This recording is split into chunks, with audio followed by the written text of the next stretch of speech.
చిన్నారి స్నేహమా చిరునామా తీసుకో, గతమైన జీవితం కథగానే రాసుకో, మనసైతే మళ్ళీ చదవకో, మరు జన్మకైనా కలుసుకో. ఏనాటికేమవుతున్నా ఏ గూడు నీదవుతున్నా హాయిగానే ఆడుకో, చిన్నారి స్నేహమా చిరునామా తీసుకో, గతమైన జీవితం కథగానే రాసుకో.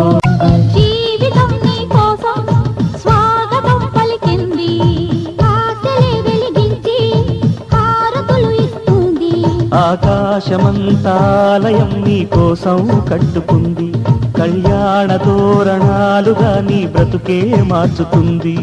స్నేహం పెంచుకుంటుంది, ప్రేమే పంచమంటుంది. కాలం కరిగిపోతుంటే కలగా చెదిరిపోతుంది.